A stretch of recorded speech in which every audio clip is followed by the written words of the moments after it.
வணக்கம் தோழர்களே. குட்டி ஸ்டோரியில நம்ம ஐயா 56 இன்ச் மோடி போற போக்குல பொடனிலே பொலேர்னு சிறப்பு நீதிமன்றம், அதுவும் டெல்லி சிறப்பு நீதிமன்றம் போட்டு பொழந்த கதையை பார்க்க போறோம். அரவிந்த் கெஜ்ரிவால் மீது பொய் கேஸ் போட்டு அந்த மனுஷனுக்கு விடுதலை ஆயிட்டு விட்ட கண்ணீர் இருக்குல்ல, நடுங்க வச்சு பிடிச்சுங்க. அதைத்தான் இன்னைக்கு நம்ம பேச போறோம். என்ன நடக்கிறது தோழர்களே? இந்தியா முழுவதும் தங்கள் அதிகாரத்தை பயன்படுத்தி எதிர்கட்சியினுடைய மாநிலங்களையும் ஒடுக்குவாங்க, அங்க ஆழக்கூடிய முதலமைச்சர்களையும் ஒடுக்குவாங்க.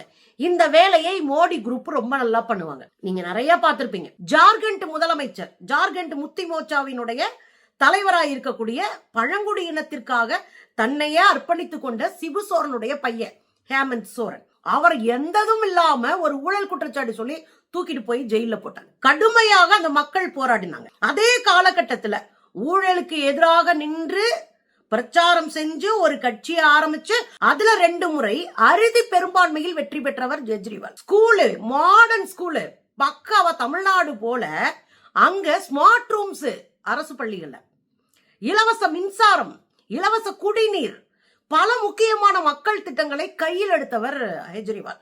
அவர் மேல நமக்கு இருக்கிற ஒரே குற்றச்சாட்டு, இந்த பாஜக போன்ற எதிரிகளை மக்கள் மன்றத்தில் அம்பலப்படுத்தாம விட்டார்.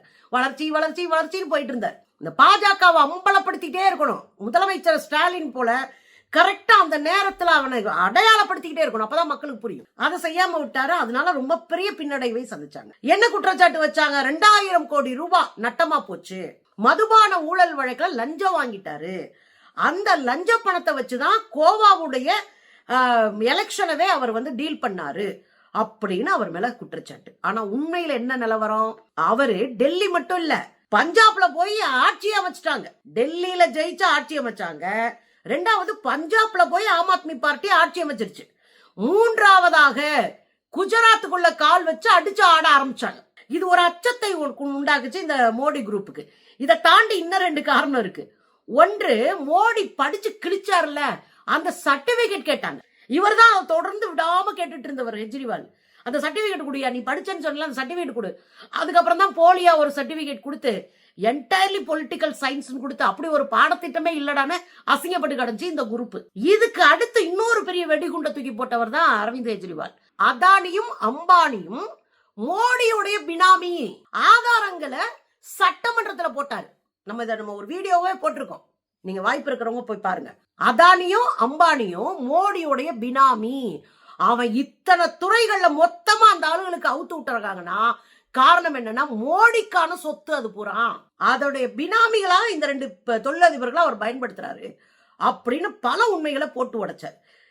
3வதா அந்த பகுதியில சட்டமன்ற தேர்தல் வந்துருச்சு. இந்த சட்டமன்ற தேர்தல்ல தொடர்ந்து ஜெயிச்சிட்டு இருக்கிற கெஜ்ரிவால தோக்கடிக்கணும்னா அவர் மீது ஒரு படு பழிய போடணும். உண்மையிலே பெரிய ரொம்ப மனசே வருத்தப்படுற குற்றச்சாட்டுங்க. அவர் ஊழலுக்கு எதிராக நின்று வேலை பார்த்துட்டு இருக்காரு. அவர் எளிய மனுஷன் தான், கம்யூனிஸ்டுகளை போல எளிமையான வாழ்க்கை வாழக்கூடியவர் தான். அவர் மேல இல்லாத பொல்லாதெல்லாம் பொய்யா வாட்ஸ்அப் குரூப்ல அடிச்சு விடுவோம் பாஜக கும்பல், அது தொடர்ந்து நடக்கும். ஆனா அந்த மனுஷன் நேர்மையா இருக்கிறதுக்கான வேலைகளை பார்த்துட்டு இருந்த மனுஷன். கொடசல் கொடுத்தாங்க, அந்த கட்சி பெண்களவே வச்சு அவருக்கு எதிராகவே நிக்க வச்சு எல்லா யோக்கியத்தனத்தையும் பார்ப்பனர்களை வைத்து எங்க செஞ்சாங்க? டெல்லியில செஞ்சாங்க. தேர்தலை ஒட்டி, தேர்தலில் இவர் பிரச்சாரம் பண்ணக்கூடாதுன்ட்டாங்க. தேர்தலில் இவர் போன இடத்துல இவர் மீது தாக்குதல் நடத்தப்பட்டது. எல்லாம் உங்களுக்கு ஞாபகப்படுத்துறேன். இவர் மீது தாக்குதல் நடத்தப்பட்டது. ஒரு பெரிய உயிர் பலி எடுக்கிற மாதிரி அவரை வேலை பார்த்தாங்க.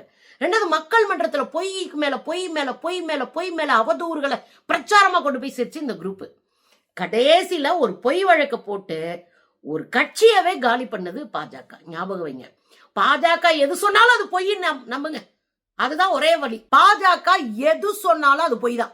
பாஜக எது கொண்டு வந்தாலும் மக்கள் விரோதம் தான். பாஜக வாயிலிருந்து வருகிற ஒரு சொல்லம் மக்களுக்கு எதிரானது, நாட்டுக்கு எதிரானது, ஜனநாயகத்துக்கு எதிரானதுன்னு கண்ண மூடி நம்பலாம். கண்ண மூடி நீங்க நம்பலாம். அவங்க அப்படிதான் இருப்பாங்க. அதைத்தான் அங்க டெல்லியில செஞ்சாங்க. அரவிந்த் கெஜ்ரிவால் சோழியவே முடிச்சு விட்டாங்க. மணிஷ் சிசோடியா துணை முதலமைச்சரா இருந்தவர், அவரெல்லாம் 1.5 வருஷத்துக்கு மேல ஜெயில போட்டிருந்தாங்க.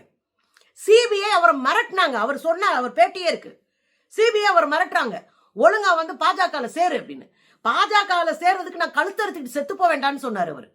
அவர் அதை பேட்டியாவே கொடுத்திருக்காரு. அதையும் நம்ம வீடியோ போட்டிருக்கோம். பாஜகவில் சேர்றதுக்கு கழுத்து எடுத்துக்கிட்டு செத்து போவேன்னு சொல்றாரு மணிஷ் சிசோடியா. அதனாலேயே அவர் பல ஆண்டுகள் உள்ள போட்டாங்க. சஞ்சய் சிங் அவங்க கட்சி இப்படி எல்லாத்தையும் பிடிச்சி உள்ள போட்டாங்க. அரசு ஊழியர்கள் எல்லாத்தையும் பிடிச்சி உள்ள போடு. அதோட சேர்ந்து இங்கே சந்திரசேகர் ராவ் தெலுங்கானாவினுடைய முதலமைச்சர். இப்ப அவர் பதவி போச்சு, அங்க காங்கிரஸ் வந்துருச்சு. தெலுங்கானாவினுடைய முதலமைச்சராக இருந்த சந்திரசேகர் ராவ் அவருடைய மகள் கவிதா, அவங்க எம்பி, மாநிலங்களவை எம்பி, அவங்கள தூக்கிட்டு போய் கைது பண்ணி உள்ள தள்ளானுங்க இதே வழக்குல. அங்க இருந்து இங்க எப்படா வந்துச்சுன்னு பார்த்தா, தென்னிந்தியாவில பாஜகவை பல்லுலே மிதிச்சிட்டு இருந்த ஒரு ஆள் யாருன்னா அவரு சந்திரசேகர் ராவ். பாஜகவை உண்டுலன்னு வச்சு சம்பவம் பண்ணது அவரு. பாஜக ஏதாவது ஒண்ணு பண்றாங்கன்னா சிலிண்டர்ல பாஜகவுடைய படத்தை ஒட்டி அசிங்கப்படுத்துறது, தெரு தெருவா பேனர் வைக்கிறது, வீடியோஸ் நிறைய போட்டிருக்கோம் சம்பந்தமா. தெரு தெருவா பேனர் வைக்கிறது, அவங்கள அசிங்கப்படுத்தி ஐயோ மானத்தை கப்பல் ஏத்துனாங்கன்னு ஊர்ல சொல்லுவாங்களா, அதை செஞ்சாரு அவரு. அதனால அவர் இந்த அரசியல இருந்து அப்புறப்படுத்தணும், அவரை காலி பண்ணணும் அப்படின்றதுக்காகவே அவருடைய பொண்ணை தூக்கி இங்கே அரெஸ்ட் பண்ணி உள்ள போட்டான். அந்த எலெக்ஷன்ல அவரும் தோத்தார். இங்க எலெக்ஷன்ல கெஜ்ரிவால் தோத்தார். ஹேமந்த் சோரன் அவர் ஜார்க்கண்ட்ல அவரை பிடிச்சி உள்ள வச்சாங்க. ஆனா அவரு பழங்குடி மக்கள் அவரை நம்பினாங்க, அதனால அவர் தப்பிச்சாரு. இன்னைக்கு தமிழ்நாட்டுக்குள்ள பல குற்றச்சாட்டை சொல்றான். நம்ப வேணாங்க. ஏங்க நடந்திருந்தா உண்மை எப்படி வெளிச்சத்துக்கு வரும்? ஊழல் நடந்ததா உண்மை வெளிச்சத்துக்கு வரும். ஆனா இவன் கொண்டு வந்தா நம்ப கூடாது. அதுல நான்லாம் உறுதியா இருக்கேன். இல்ல இன்னொரு விஷயம் என்னன்னா, தமிழ்நாட்டுக்குள்ள இப்ப தேர்தல் வரப்போதுல ஊழல் பட்டியல் வாசிட்டு கிடக்குறானுங்க, வாசிக்கிறானுங்க, நம்பவே கூடாது.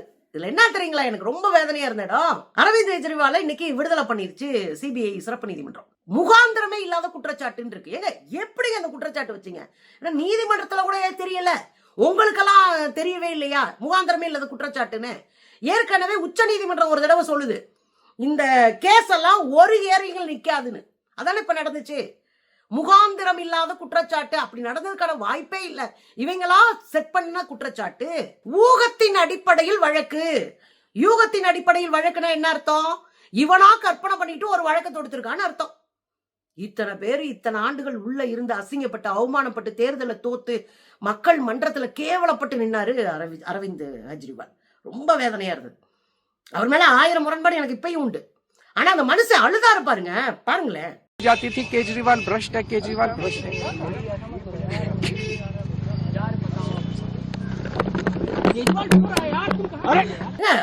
பதறி போயிருச்சுங்க. ஒரு பாட்டு, பழைய பாட்டு கேட்டிருப்பீங்க, ஆண்டவன் அரிய நெஞ்சில் ஒரு துளி வஞ்சம் இல்லை, அவனன்றி எனக்கு வேறு ஆறுதல் இல்லை. இது ஒரு உளவியலான பாட்டுங்க. நீங்க எந்த தப்பும் செய்யாம ஒரு கூட்டம் உங்களை குற்றவாளியா நிறுத்தும் தெரியுங்களா? நீங்க நொந்து போய் அவமானப்பட்டு கூனி குறிய போய் நிப்பீங்க தெரியுமா?